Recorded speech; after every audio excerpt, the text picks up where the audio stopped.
கேட்டதும் கொடுக்கும் நரசிம்மமூர்த்தி.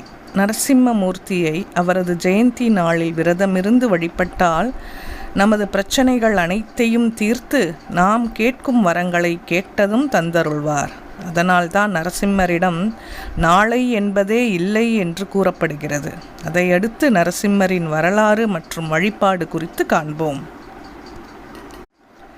வைகாசி மாதம் சுக்லபக்ஷ சதுர்த்தசியும் சுவாதி நட்சத்திரமும் கூடிய பிரதோஷ காலத்தில், குறிப்பாக கோதூளி நேரத்தில் மாலை 5:45 மணி முதல் 6:15 மணி வரையிலான காலத்தில் நரசிம்மர் அவதாரம் எடுத்ததாக கருதப்படுகிறது. அதனால் இந்த நேரத்தில் நரசிம்மரை வழிபடுவது மிகவும் சிறந்ததாகும் என்று நரசிம்ம புராணம் கூறுகிறது. அதேபோல் இந்த நேரத்தில் ஆரத்தி செய்து வேத மந்திரங்களை கூறுவதால் உலகிற்கு நன்மை கிடைக்கும் என்பது குறிப்பிடத்தக்கது. இந்நிலையில் நரசிம்ம ஜெயந்தி தினத்தை ஒரு சிலர் சித்திரை மாதம் வளர்பிறை சதுர்தசியும் சுவாதி நட்சத்திரமும் கூடிய பிரதோஷ காலத்தில் நடைபெற்றது என்றும் கூறுகின்றனர். மகாவிஷ்ணுவின் தீவிர பக்தனாகிய பிரகலாதன் தாயின் கர்ப்பத்தில் இருக்கும்போதே விஷ்ணுவின் நாமங்களையும் பெருமைகளையும் கேட்டு வளர்ந்ததால் இறைவன் என்பது விஷ்ணு பகவான் மட்டுமே என்று தனது தந்தை இரண்யனிடம் வாதம் செய்தான். தனக்கு பிறந்த மகனே அவ்வாறு கூறியதால் மகன் என்றும் பாராமல் 5 வயது சிறுவனான பிரகலாதனை இரண்யன் பல முறை கொலை செய்ய முயற்சித்தான். ஆனால் பகவான் விஷ்ணுவின் கருணையால் பிரகலாதனை இரண்யனால் ஒன்றும் செய்ய முடியவில்லை. அதனால் ஆத்திரம் அடைந்த இரண்யன், ஒரு நாள் கடவுள் இருப்பதாக கூறுகிறாயே, அவரை எனக்கு காட்ட முடியுமா என்றான்.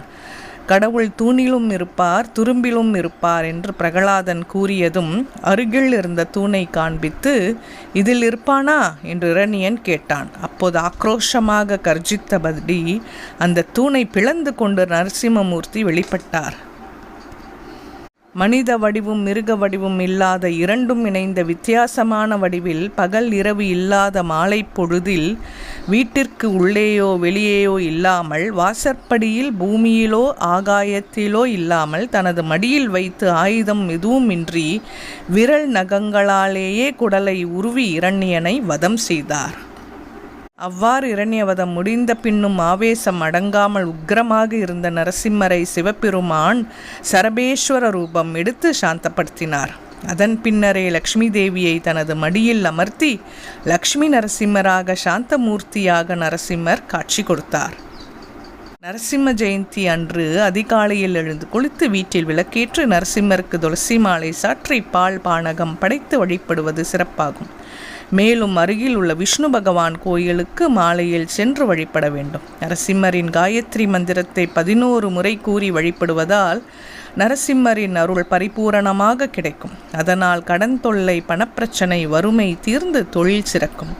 பிரகலாதன் கூறிய உடனே நரசிம்மர் தோன்றியதால் பக்தர்கள் தங்கள் குறைகளை வேண்டிய நிமிடத்திலேயே நரசிம்மர் நிறைவேற்றி வைப்பதாக ஐதீகம். நரசிம்மரை தொடர்ந்து வணங்கி வருபவர்களுக்கு 8 திசைகளிலும் புகழ் கிடைக்கும். நரசிம்ம காயத்ரி மந்திரம். வஜ்ரநகாய வித்மஹே தீக்ஷ்ணதம்ஸ்ராய தீமஹி தன்னோ நரசிம்ம பிரசோதயாத். மற்றும் ஒரு ஸ்லோகம். சிம்மமுகே ரௌத்ரரூபிண்யாம் அபயஸ்தாங்கித கருணாமூர்த்தி சர்வவியாபிதம் லோகரக்ஷகம் பாப்ப விமோச்சன துரித நிவாரணம் லக்ஷ்மீ கடாட்சம் சர்வாபீஷ்டம் அநேகம் தேஹி ஸ்ரீ லக்ஷ்மி நரசிம்மா. சப்ஸ்கிரைப் செய்யாதவர்கள் சப்ஸ்கிரைப் செய்யவும் மற்றவர்களுக்கும் பகிரவும். நன்றி.